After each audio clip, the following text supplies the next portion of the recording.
《西遊記》入面最恐怖嘅唔係白骨精，而係獅駝嶺，一個你細個睇唔明嘅人性語言。大家好，歡迎收聽呢個頻道嘅第一條片，我係老禪。今日想同大家講嘅係《西遊記》入面一個好少人留意但極其恐怖嘅章節，第74回獅駝嶺。好多人都聽過三打白骨精、車遲角鬥法、女兒國柔情，但獅駝嶺就冇咁出名啦。老實講啊，細個睇《西遊記》電視劇，一般都係輕輕帶過，甚至刪減咗嘅。但當你大個咗，揭開原著一睇，你先發現呢段先係《西遊記》世界入面最黑暗、最寫實、最令人心寒嘅一章。今日我大約用15至20分鐘帶大家重睇一次獅駝嶺，唔單止講故事，仲分享一下我對社會問題同宗教哲學嘅睇法。鍾意呢類深度講解嘅朋友，記得留言、分享同點讚，記得要訂閱。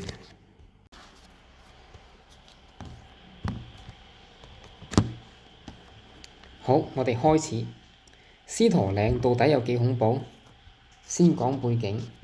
獅駝嶺呢度住咗3隻大妖王：青獅精、黃牙老象，仲有大鵬金翅鳥。三妖各佔一個洞府，後嚟聯手統治獅駝嶺，手下有近5萬妖卒。5萬，你冇聽錯啊！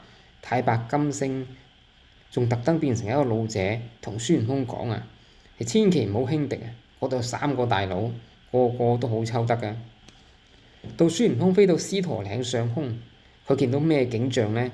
原著就係咁寫嘅，我讀俾大家聽下：骷髏若領，骸骨如林，人頭髮編成氈片，人皮肉爛作泥塵，人根纏在樹上，乾焦晃亮如銀，真個是屍山血海，果然腥臭難聞。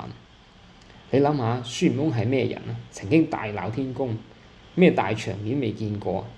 但當佢見到獅駝嶺入面山係由骸骨堆成，人骨好似樹林咁密，人嘅頭髮被編成地氈，人皮人肉腐爛成泥土，人根一條條掛喺樹枝上面，曬到乾晒，反晒光添。孫悟空即時淚流滿面，佢唔係嚇到喊，係傷心到喊，因為死咗太多個普通人啦。佢忍唔住嘆息道啊：這去但到西天，佛也難成，妖也難滅。你睇，連齊天大聖都覺得絕望，你就知道獅駝嶺有幾恐怖，問題有幾棘手啦。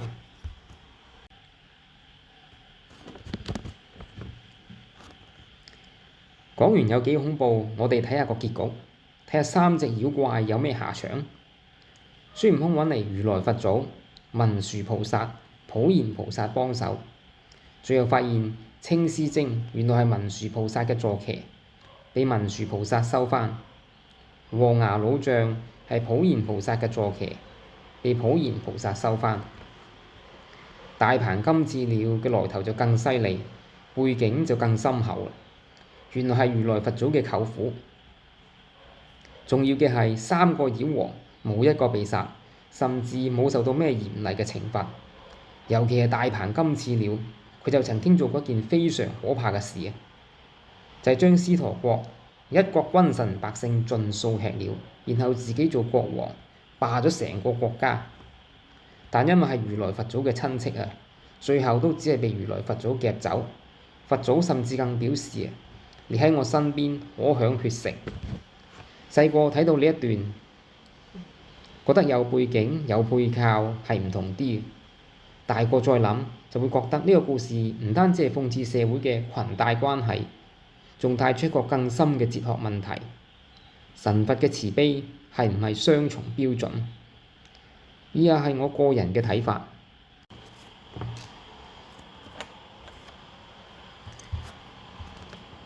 人類同獅駝嶺3妖其實係冇分別嘅。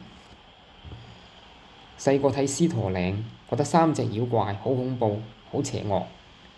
但大個咗，識多角度思考問題，忽然諗通一件事：獅駝嶺3妖所做嘅事，同我哋今時今日人類所做嘅事，其實係非常相似嘅。睇返原著嗰幾句，夫驢若領，骸骨如林。我哋人類每日食幾多動物啊？豬扒、牛扒、羊架、KFC、麥當勞。全世界每日宰殺嘅陸地動物超過2億隻，一年就700幾億。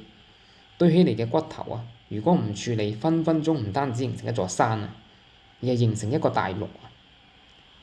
人頭髮編成氈片，我哋人類都會用動物嘅皮毛做手袋、做衣服。人根纏在樹上，乾焦晃亮如銀。古時候，人類用動物嘅根做公園、做線，現代就用羊腸線做手術，或從動物身上提取膠原蛋白。方式唔同咗，但本質上都係一樣，都係用動物嘅身體部分滿足人類嘅需求。你可能會話人同動物係唔同嘅，人係有感情、有智慧嘅高等生物。但諗深一層，喺司徒嶺三妖眼中，人同豬、牛又有咩分別？都係食材。正如人類覺得食牛扒、羊架係理所當然，三妖覺得食人剝皮亦係理所當然。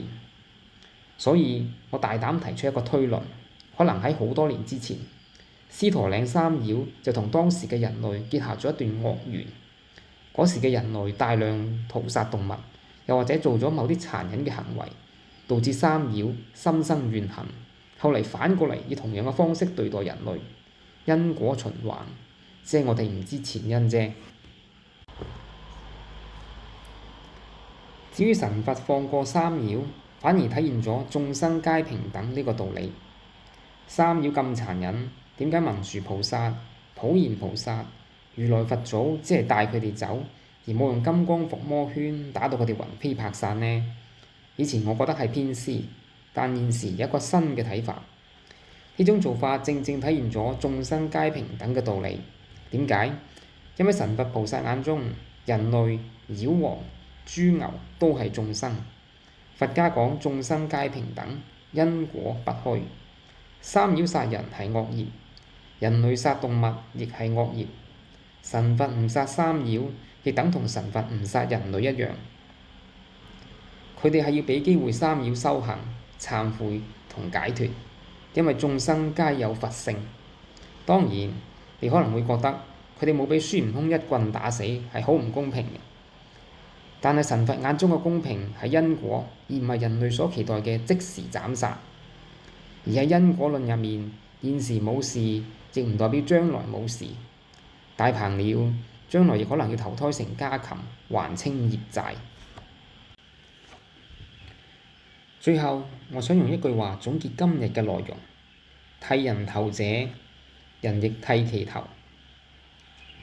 司徒嶺三妖殺人為樂，為禍人間，結果被神佛收服，失去自由。而今時今日，人類殘酷對待動物，會唔會有朝一日風水輪流轉，令我哋變成其他高等生物口中嘅食物呢？又或者因為我哋嘅業力，需要承受環境破壞、疾病、戰爭等惡果？我唔係話所有人都要食齋，我自己都做唔到。我只係提出一個建議，一個反思，可唔可以喺能力範圍之內減少不必要嘅殘忍？例如多菜少肉，拒絕皮草皮革。呢個世界唔係非黑即白嘅。正如司徒嶺三妖亦都唔係純粹嘅邪惡，人類亦唔係純粹嘅善良。如果你今日睇完呢條片，第時鋸扒或買手袋嘅時候，會有一秒諗起夫驢若領，骸骨如林。咁我今日嘅分享就值得啦。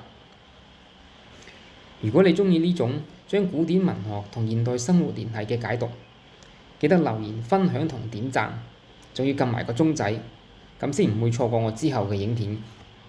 多謝。